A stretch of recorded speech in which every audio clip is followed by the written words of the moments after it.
Film Diet Podcast. And it was just sequel after sequel after sequel. There was no character development at all. Just that on pure technical levels. There are filmmakers that don't want it just to be an entertainment experience. Hello and welcome to Media Academy Online. You're Dana and I'm Brandon. That is correct. And welcome to another episode of Film Diet Podcast. Number 26. It is 26. We missed the 2.5 announcement. We did. But that's okay. Every now and then we're going to miss something. And maybe we might have 25 listeners. Don't know. That'd be nice. Is it 25 listeners? Now we're going for 26 this time. Yeah, that's true. 26. We need one listener per episode. So if you can help us achieve that, that'll be great. See how you go. That'll be beneficial. Yes. Yes, it will. All right. So today we're going to be talking about... We're talking about 90s cartoons. Yes, we are. You know, when you used to get home from school. They were, you know... Or when you used to wake up in the morning before school. You'd have to get your fix of cartoons in. I was never able to when I was in school. Oh, you missed out. Primary school. No, because my parents were always like, no TV before school because you won't get ready. So does that mean you didn't have a TV in your room? No, I eventually bought one when I was, I don't know, I was like 17, 18, something. I bought my own. I think I had a TV in my room at age 12. But no, it was in before I remember these days where you'd rush home from school. Oh, yeah.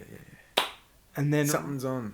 There's always like 5 gold shows that are gold. And Saturday Disney. Oh, yes. Now we're talking. Yeah, there used to be that was pretty great. You'd get up so early. You'd watch these. It was so good. It was. So let's start running through. I guess we can start running through some of those shows and what it's kind of how that evolved, because it did evolve. It did. Early on. So running through some of the early shows, and then I'll ask you the same question. Some of the early shows that I remember seeing, probably the earliest is Rugrats, and that's the closest. Yeah. So Nickelodeon had a big play. It did. Yeah, this. and you're slightly younger than me, aren't you? Yeah, I'm 30, and you're about to turn 32. Old bastard. But yeah, like, I don't know, because like the earliest cartoons I remember were Transformers, Teenage Mutant Ninja Turtles, slightly He-Man. You know, the 80s stuff that was sort of bleeding into the early 90s. Yeah, I remember Transformers that was kind of running. That was off and on. Yeah, it was more of like, I don't know, the way I saw that was for a little bit of an older audience. I didn't really relate, which is kind of true. Well, I had all the toys growing up. So, like Teenage Mutant Ninja Turtles, I think, was the one.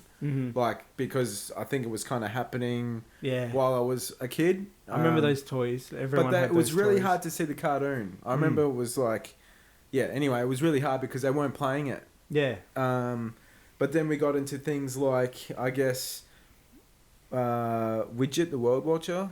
I don't know if you remember that one. No. Yeah. So, there's a whole lot there that's pre-Nickelodeon. Yeah, and do you know do you know what studios those are? Oh, no, I don't know. Yeah, I don't know. I'd have to look them up. Yeah. Yeah, this is what I mean. There was all these, like, early 90s ones that are in my memory and I used to love, but sort of got surpassed by Nickelodeon stuff. Yeah, Nickelodeon, that's the thing. Like, they really they were a powerhouse. Yeah, they just were like, yep, it's all Nickelodeon now. And that stuff, like, we used to watch the shit out of that stuff. And there was things like Super Ted as well. And Captain Planet. Captain Planet. That was huge. I remember that was my favourite. Yeah. And the thing is, it's so... It's wind, water, heart, go planet. All your powers combined. I am Captain Planet. Captain Planet is a hero. Gonna take pollution down to zero. And the thing I liked about that, it was overtly, you know... Good messages. Yeah. Pro-environment. And it's stuff like... Really, it would have been nice if people actually listened to those messages. And it was simple things back then. It worked. It was simple things back then, like cleaning up and, you know... Yeah, they'd always have that little message at the end. Just remember to put your, rubbish in the litter, in the right trash cans, or remember to recycle, or... they'd always have those little messages at the end credits there. I used to hire videos as well, back in the old days. Yeah, I used to hire videos back in the old days, and it was like Ren and Stimpy because that was never on TV. Yeah. So I used to hire Ren and Stimpy.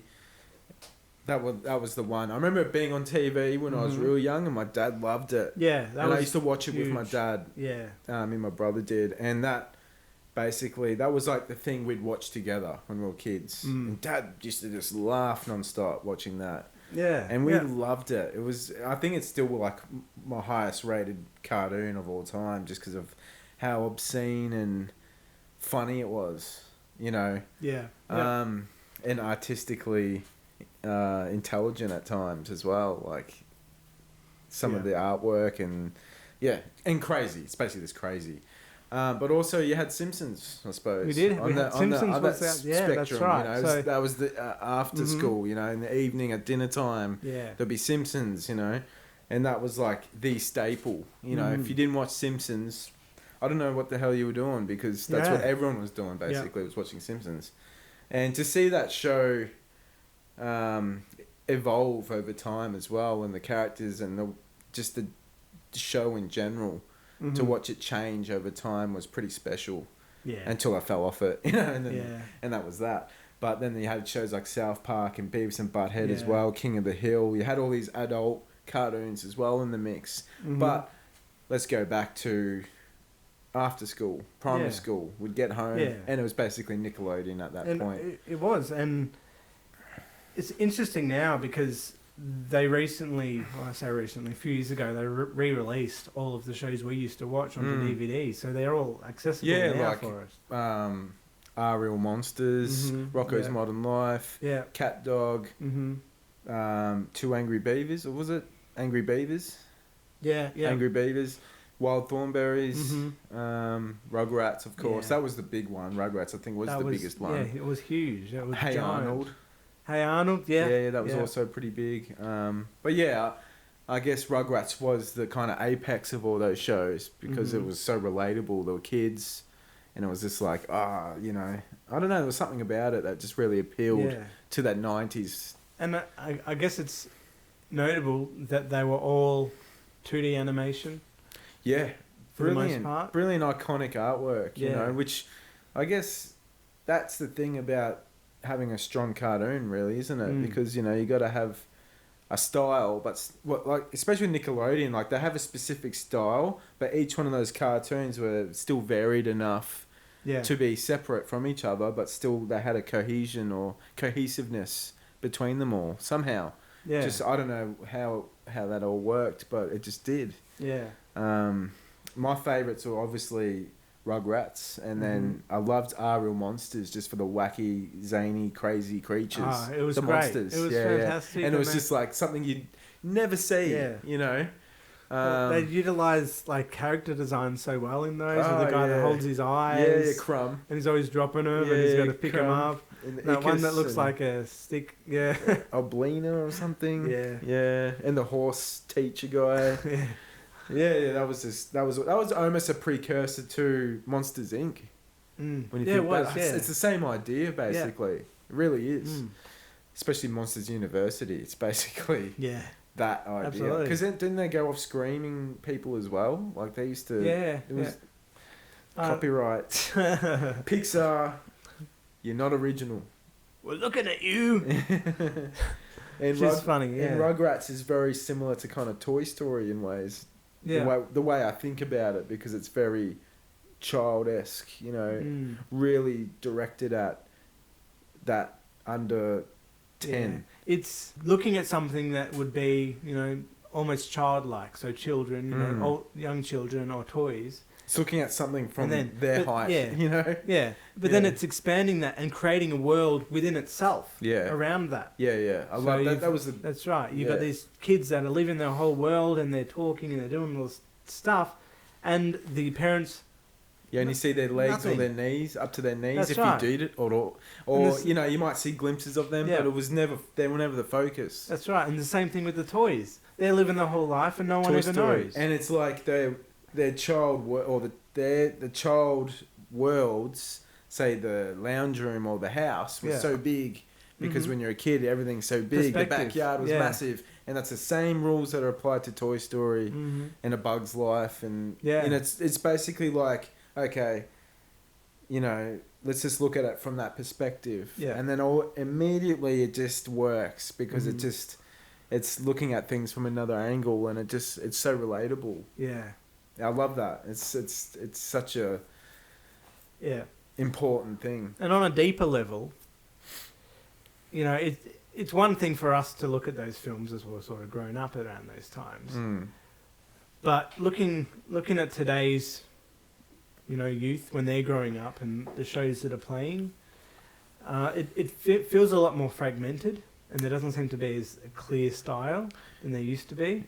Absolutely, where it was effectively, you know, every film that Nickelodeon or others were making felt like it belonged in that world. Yeah, they all had like a specific kind of style, if you will. Yeah. Like Warner Brothers, Disney. It's basically that trend, and then there was that other one as well, Cartoon Network, which was like, you know, I'm trying to think of all the shows on Cartoon Network, but there's a whole host of shows on there, Jetsons to Flintstones. That's right, yeah. You know, and you got all those. I can't remember if they fell under the Cartoon Network banner, but then there was even more than that. You know, it's endless cartoons here, you know, that we could delve into. Yeah. George Jetson, Elroy. I don't know, it's got all these things popping into my head. Yeah. But this is it. This is what sticks with you for the rest of your life. You know, and that's the beauty of cartoons. And after growing up, and you know, once we reached teenage years, and you know, 15 to 18 to 20, or even after that, like I'd look at what kids were watching, or I'd try and see what kids were watching, and it was like Ben 10. Yeah. And you know, but like you were saying, there was no studio or no real cohesiveness between the cartoons anymore. That's right. There was a shift, right, where we had all grown up, and then they kind of cartoons found themselves in a hole, and they didn't know where to go. And it wasn't, you know, until especially with CGI, like that's right. Well, there's all this new stuff happening, all this new technology, you know, new audience. Yep. A whole new host of things, and then a little film came out. Little one, might not have heard of it. Spongebob. Yes. Fuck, how did I not list that before? Oh man, I feel bad now. And then, you know, as we had grown up, we started seeing all of these films try and copy the success of SpongeBob. Yeah, crazy zaniness again. And then that opened up, you know, the gateways to other sort of shows. What kind of shows? What like, if you think, what did SpongeBob do? Like, what did that create? I think it opened the gateway to a new kind of humour. Yeah. Almost I think it was carried on from Ren and Stimpy though. I don't know if you watched Ren and Stimpy. I did, yes. Yeah. It's almost adult humour. Disguised. It is, yeah. You know, like you can watch that at any age. If we look at a show called Adventure Time. Yes, Adventure Time. That almost feels like it's taken a lot from It did. SpongeBob. You're right. Absolutely. Here we go. This is it. This is the where they've turned left on the road. Yeah. Because it's like Adventure Time, regular show, and those ones. And that's kind of that's the way I've seen it. To now Rick and Morty. And speaking to someone who actually worked at Nickelodeon, I actually had this conversation with him. Ah, right. Well, I was talking with him about, you know, the state of cartoons. The state of cartoons, and that's where he brought that up. He said SpongeBob, you know, directed the industry in a different way. Surprisingly. Yeah. And so that's moved us onto this new stage. Yeah. The guy that did SpongeBob died recently too. The creator. Yeah. And that show evolved after the first 4 seasons, I think, anyway. Yeah. And there's a new movie on the way, and that looks brilliant, the way they've done it. I don't know if you've seen the trailer for that, just to cut you off. I have not, but I'll get onto that. And you get onto that also, people watching or listening. Yeah. And then we can discuss There's something about SpongeBob. You know, like, you can be a young kid to a stoner to Yeah. A dad, and just seeing this cartoon and getting something out of it because it is just so out there. And I guess this conversation brings us full circle to the reasons why I think these shows have been so successful. And that's down to one thing, and you've touched on it. Relatability. Yeah. Levels. So these shows have been able to create A, something for the kids, B, something for the teenagers, something for the adults. All the generations can watch it and get something out of it. Simpsons and the same. Did you think they were the ones that really pioneered that at a mass scale, like McDonald's? They showed the industry how to create a popular cartoon. Who would have thought a cartoon would have been taken that seriously? Yeah, or that's right. That become like the number one thing. If you look at cartoons, from the 60s and stuff, there's some memorable ones, but there's also a lot of unmemorable ones that they didn't have that same, effect. Spread. They didn't have that kind of depth. Yeah. You had shows like Scooby-Doo and things like that as well, which had a little bit of that in it. And these shows did have different sides to them, but it wasn't... I don't think they really landed it quite the way they did until Simpsons did it. And Simpsons is interesting because you look at the pilot episode of Simpsons. It's completely different to the Simpsons. It's I tried watching it. Like voices, the characters look different. Even just the whole modus operandi, whatever you want to call it, of the characters themselves, the whole functionality of the presence. Everything. It's just awkward. It's all off. Yeah, you can see how long it took them to actually work out what their show was, and that's normal. It's good. I like to see progression. Yeah, and that is great because it means that no matter where you are with whatever you're doing, you start somewhere. And it turns out terrible. Yeah, it's like most TV shows. You watch the first season. Yeah. Especially the pilot, and you go, wow, they've come a long way. Especially low budget pilots are just shocking. Yeah. But as long as you can show an audience what to expect, it's almost like a pilot episode. For those who don't know, is the first episode that gets made, so they can go and pitch that to studios to get funding to make. And they go, okay, series. Make 10 episodes or 20 or And the purpose of that is to give you a little bit of a flavour, a little bit of a taste. Of what the possibility. The possibilities of what could exist for that TV show. And this whole discussion that we're having is all based around that idea, of coming up with a concept that's relatable on all levels and something that can stand the test of time. And evolve with time. And evolve is the other thing. I guess. Because each new generation. The Simpsons has lasted forever. And all the byproducts, almost, spin-offs that aren't really spin-offs, but kind of... in the same vein. Yeah, along the same veins. And I guess Simpsons got more PC as it went along. There was a time period where it was quite cutting edge and risque. Yeah. And then it became almost sort of snipped by, the balls had been cut off, which basically like those writers at that time, Brad Bird and a lot of other notable writers had migrated to other things, and one of those was Futurama. Futurama, that was big for a while. It was kind of like a flame. It just but it sort of burnt out quite quickly. Yeah. And then it had a resurgence as well. And it's still there in pop culture around. Oh, yeah. It had its place. Yeah, and it still does. I love, sci-fi, and it's done really smart. It's intelligent. All the good things about a cartoon. And the other one we should mention, Family Guy. Yes, I was going to say Family Guy and American Dad with Seth MacFarlane coming out of the woodwork and almost disrupting the cartoon landscape for good. Yeah, it was effectively a punch in the face for Simpsons. Yeah, Simpsons got a massive knock. South Park even got a massive knock. Yeah. Because they were owning the terrain for a while. And then Family Guy just basically scooped everyone up. Yeah. To be honest, I was never a big fan of Family Guy. Yeah.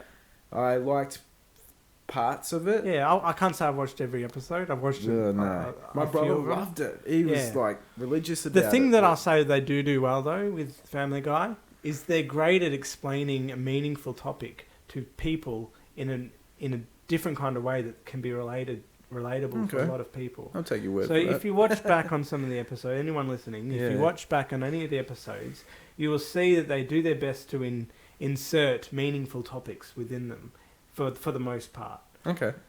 And that was what I appreciate about Family Guy. I always just found it too, like, in the moment. Mm-hmm. Like, there was no overarching narrative. Yeah, that's true. And I always felt like I was always getting pulled out of the show with a joke.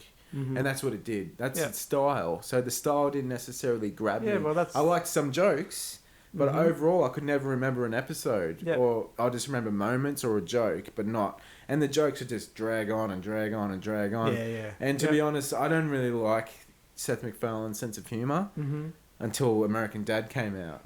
And that's when it started to click for me. But not until like later in that show, even like the first 3 seasons, I think I was just like, okay, it took me a while. And then all of a sudden it was like season 4 and 5 that I was just like, bang, I love this show. This show's great. It's got me now. I love the way it's using its jokes and its humour.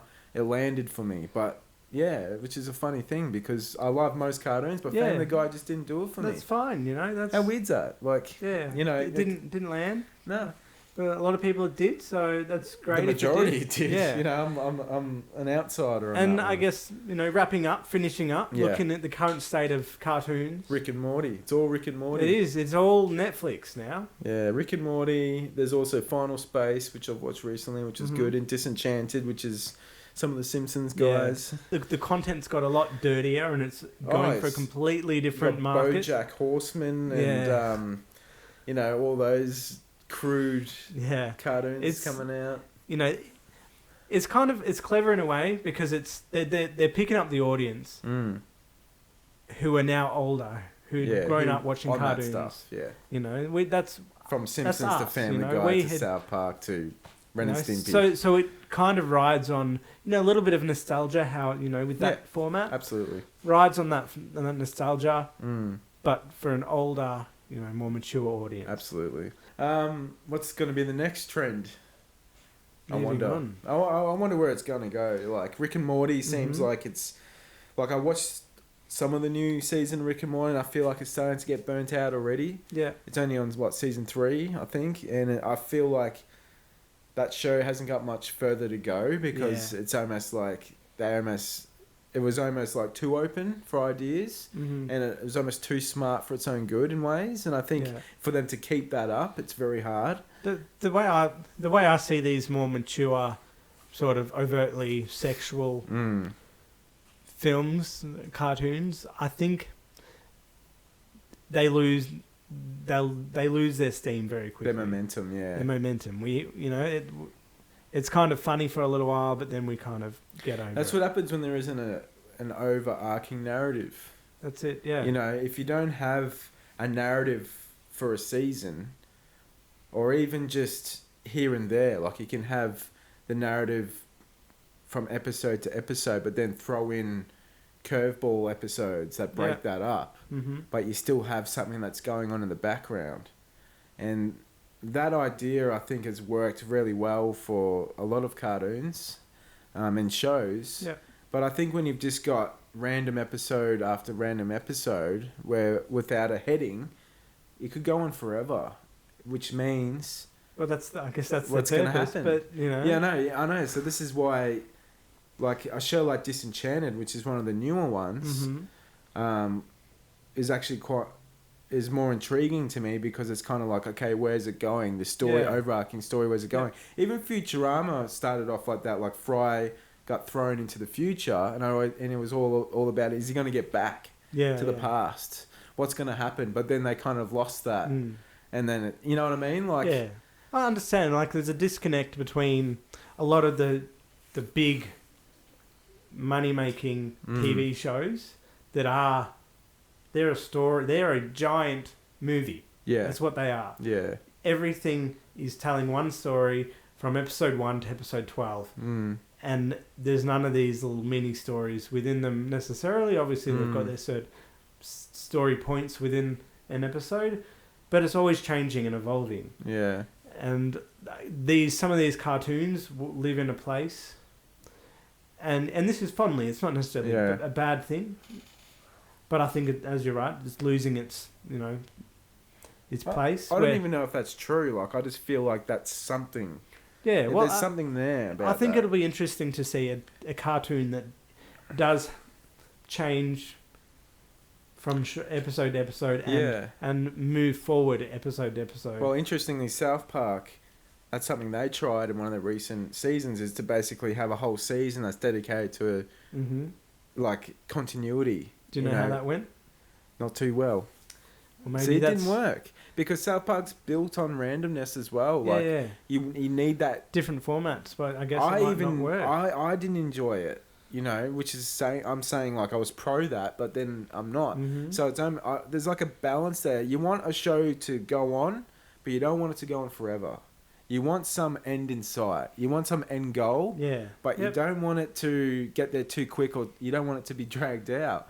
So it's such a challenge for any cartoon or show to sustain that. Right, yeah. And at the same time wrap it up, because they don't want to, because if it's successful, why would you? That's it. What would be middle ground for you?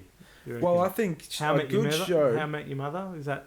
I never watched it. I didn't like it. Well, that kind of... uses that where they're kind of... I know, yeah. I mean, when I heard about what actually happened in that show, so I was always like, why is it even called that? And all that sort of shit. Anyway, I found out it was actually a whole... story. And I was like, okay, that's interesting. I'm not going to watch it. Yeah. Because it's not my kind of humour. Yeah. I watched the first few and then I... Yeah. But I liked the idea of that. That was like, oh, it's kind of like, there's a payoff for sticking it out for that long. But, like, I really don't know how to go about that, because if you're on a roll, you're on a roll. And I guess if that's where Adventure Time, just really quickly, Adventure Time worked really well, because they could have random missions or adventures, but then the show just evolved and changed over time as well. So it's just...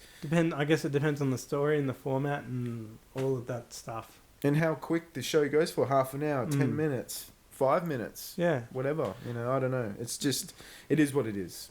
Well, what do you think? Do you reckon that, that maybe they need to try different story formats? Or are you enjoying what it is at the moment and you don't think it needs to change? Let us know what you think.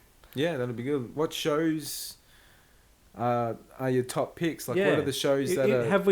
Is there some that we haven't mentioned that Big are Tooth? Your favourite? Is Big Tooth one on Netflix at the moment? One of those real... crude ones? I think it is. You tell me. You tell us. I've still got a lot of watching to do and catching up, But let us know. Other than that, I guess we'll finish there. See you next time. Adios.